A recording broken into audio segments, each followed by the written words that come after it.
Mercredi, jour de réunion du Conseil des ministres. Ceux-ci s'y rendent dans leur nouveau véhicule de fonction.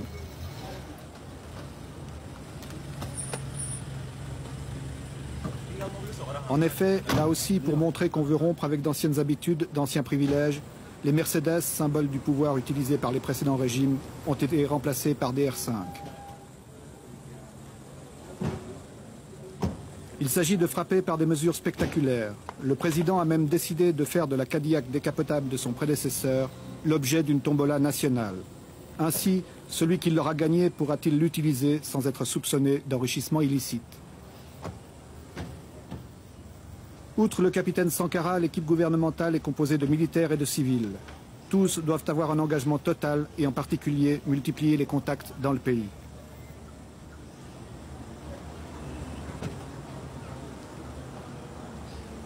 Tous les ministres civils ou militaires sont armés. Ils ont reçu une Kalachnikov que certains emportent même aux réunions du Conseil. Chacun a d'ailleurs suivi un entraînement militaire pendant quelques jours. La vigilance est de mise pour chacun dans un climat d'insécurité. Autre mesure de précaution, les lieux où se tiennent les conseils des ministres changent constamment. Ils ne sont connus qu'une demi-heure avant l'heure prévue.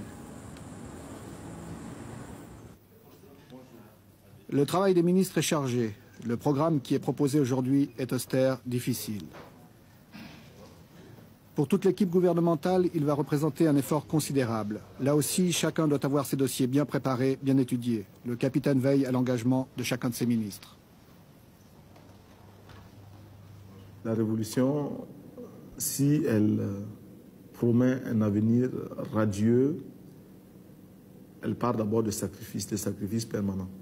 Et ces sacrifices, nous sommes décidés à les assumer. Et nous formons quotidiennement notre peuple à les accepter. Nous savons qu'ils sont lourds, très lourds. Ces sacrifices, nous avons demandé aux fonctionnaires de renoncer à une partie de leurs indemnités, parce qu'ils sont des privilégiés. Cela, vous vous en doutez, ne peut pas être bien accueilli partout. Ces sacrifices, nous demandons aux voltaïques de se mobiliser. Si ailleurs, si dans certains pays, on a pu détourner un fleuve, en Volta, nous pouvons bien le faire parce que nous avons des bras aussi vigoureux.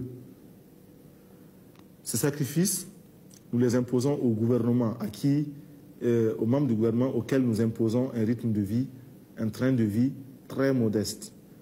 Nos ministres ne sont pas autorisés à voyager en classe première, en première classe dans les avions. Ils prennent les classes touristes. Et même quand il est possible de les faire voyager par les avions charter, nous le faisons. Nous avons suspendu pour une longue période les brasseurs d'air, l'air conditionné dans les bureaux, etc. Nous avons supprimé les indemnités des ministres, du président, etc. Nous les avons tous ramenés à leur salaire d'instituteurs quand ils étaient instituteurs, de professeurs, de médecins ou de capitaines, dépouillés de toutes autres indemnités. Revenez à droite. Marche. L'armée est obligatoire, mais seuls 2% des voltaïques en âge de porter les armes sont recrutés faute de moyens.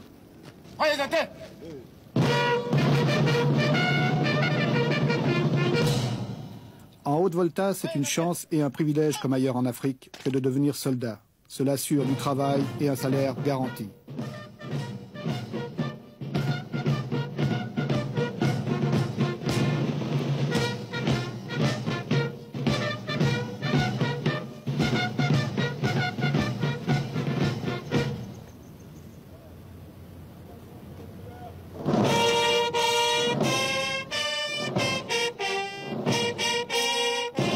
La volonté du capitaine Sankara est de vouloir mieux intégrer l'armée au peuple.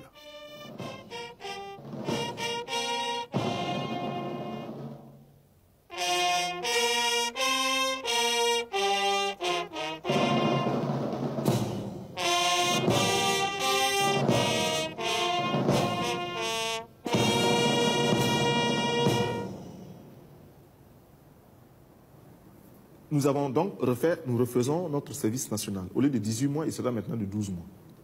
Mais au lieu d'être simple, exclusivement militaire, le métier des armes, 18 mois, et après on en garde certains, les autres sont renvoyés, non. Ce sera un service où il faudra apprendre bien sûr le maniement des armes pendant un certain temps, une période donnée, mais une autre période, à peu près les 3/4 du temps de service, ces 3/4 seront consacrés à la production, sous l'encadrement militaire bien sûr. Pourquoi nous faisons cela? D'abord, nous disons que la défense du peuple incombe au peuple. Et il faut que le peuple se mobilise, il faut que le peuple soit en armes, car nos ennemis sont nombreux, tout le monde n'acclame pas la révolution voltaïque, et tout le monde n'a pas entré l'âge de guerre contre nous. Et aussi, nous estimons qu'il n'est pas question de confier la défense du peuple à une minorité, si spécialisée soit-elle. Non, c'est le peuple qui se défend. Et c'est le peuple qui décide de faire la paix quand il ne peut plus poursuivre la guerre. C'est le peuple qui décide du budget de l'armée. C'est le peuple qui décide de ce que doit être l'armée. Il ne faut pas qu'il y ait une armée, une aristocratie au-dessus du reste du peuple. Nous voulons casser cela. Et même nos galons, nous voulons transformer tout cela pour que l'armée, enfin le militaire se fonde à son peuple. Mais les militaires voltaïques auront à produire, à participer à la production agricole, plus tard industrielle, et d'une manière générale à la vie économique. Et déjà, nous enregistrons des succès, des résultats très positifs dans toutes les casernes, répondant à un mot d'ordre que nous avions lancé il y a un certain nombre, il y a quelques mois. Les militaires se sont mis à construire des poulaillers et procèdent à un élevage des poulets qui est de plus en plus intéressant. Quelle était la consigne pour les soldats? La consigne était un quart de poulet par militaire et par semaine. C'est un minimum. Nous savons que si ce quart de poulet par militaire et par semaine est réalisé, il y a une amélioration de l'alimentation.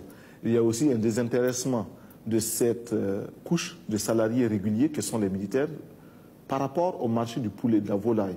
Ce qui va nécessairement baisser le prix de la volaille pour d'autres clients que sont les civils.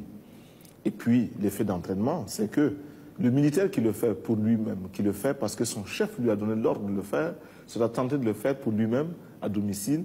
Et puis, forcément, cela fera tache d'huile. Bon, du reste, déjà, certains militaires ont estimé que ce mot d'ordre, un quart de poulet par militaire et par semaine, n'est pas suffisant. Et ils font un demi-poulet, et il y en a même qui prétendent qu'ils feront un poulet par militaire et par semaine. Nous demandons que cela, parce que la révolution, c'est aussi vivre dans l'opulence, c'est vivre dans le bonheur, mais le bonheur et l'opulence pour tous, non pas pour quelques-uns.